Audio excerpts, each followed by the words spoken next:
Assalomu alaykum qadrli opa-singillarim. Bugun sizlar bilan juda ko'plab kommentariyada qoldirilgan savollarga binoan homiladorlik testidan qanday qilib foydalanish mumkin? Shu haqida gaplashamiz. Homiladorlik testini qaysi kunlari o'tkazish kerak? Videoni oxirigacha diqqat bilan tomosha qiling. Chunki homiladorlik testida hattoki chiziqcha chiqmagan holatda ham siz homilador bo'lishingiz mumkin. Bularni hammasini videoni diqqat bilan ko'rganingizda anglab olasiz. Homiladorlik testidan foydalanishdan oldin e'tibor beramiz, ertalabki peshobga testni o'tkazamiz. Nima uchun aynan ertalabki? Kommentariyada shunaqa so'zlar ham bor. Umuman farqi yo'q. Bittami kechqurunmi chiqaveradi, bular aytaverishadi. Bo'laveradi, qanaqa vaqtda bo'lsa ham aldamanglar. Shunga o'xshash kommentariyalar keladi. Lekin ertalabki vaqtdagi peshobda hali gormonlar o'zgarmaganligi uchun ertalabki peshobda testni o'tkazish ancha foydaliroq.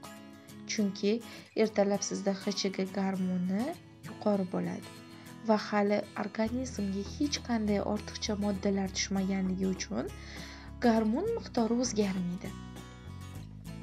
Aynan shuning uchun ham kechqurun soat 12 dan keyin peshobga chiqmagan holatda ertalabki vaqtlarda test qilsangiz hammasi aniq va tiniq chiqadi. Hayz kechikishning 7-12 kunlaridan boshlab test qilib ko'rishingiz mumkin. Ya'ni gormon miqdori ortadi agarda siz homilador bo'lsangiz va test qilgan vaqtingizda ikkinchi chiziqcha chiqishi mumkin. Agar homila hali kichkina bo'ladigan bo'lsa, testda chiqmasligi ham mumkin. Va buni yana 2-3 kundan so'ng yoki 1 haftadan so'ng qaytadan sinab ko'rasiz. Homiladorlik testlarini har xili bor. So'roqcha belgisi tushirilganidan ko'proq foydalaniladi, chunki vrachlar ko'proq mana shu testni tavsiya qilishadi. Har xili bor. Amerika belgisi tushirilgani, pushti paketchaligi, har xil nomlilari chiqqan va mana bunday so'roqchaligi ham mavjud. So'roqchalikdan foydalanishni sizga tavsiya qilaman. Testlarni buni narxi, bu testni 1,5 ming, 2 ming, ba'zi joylarda 3 ming so'm. Juda arzon narxlari va aniqlashi 90%, 95% homiladorlikni aniqlab beradi. Demak, birinchi bo'lib paketchani ochamiz. Paketchani ichida mana shunday test chiqadi. Chiziqlarni ko'ryapsiz, mana kamerada ko'ryapsiz va paketchada orqasida yo'riqnoma ko'rsatilgan. Qanday ishlatish kerakligi, qanday foydalanish kerakligi ko'rsatib o'tilgan. Mana ko'rib turibsiz, demak 15, 20, 30 soniya peshobga solib tursangiz o'zi yetadi. Chiqadi chiziqchalar. Va testdan foydalanishi boshlashdan oldin chiziqchani ko'rib oling.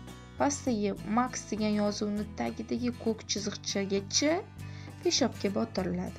Undan yuqoriga o'tkazib bormang, yaroqliligiga ziyon yetishi mumkin.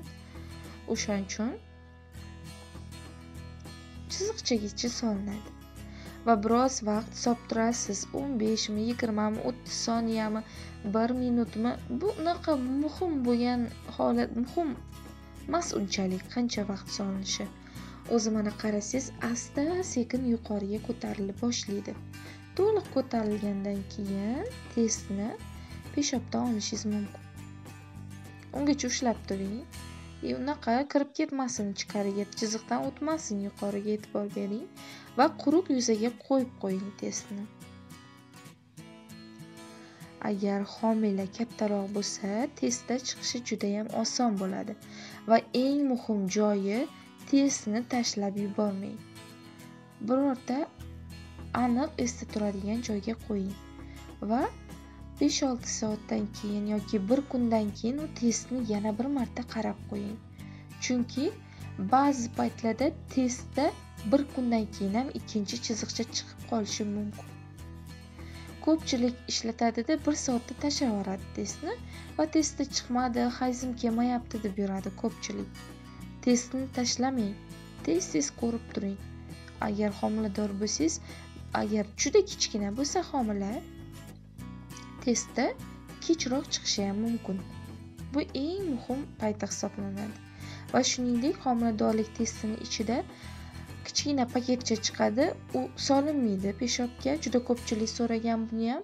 Peshobga solinmaydi. U shunchaki homiladorlik testi o'zining yaroqliligini saqlash uchun yoniga paketchaga qo'shib solinadi.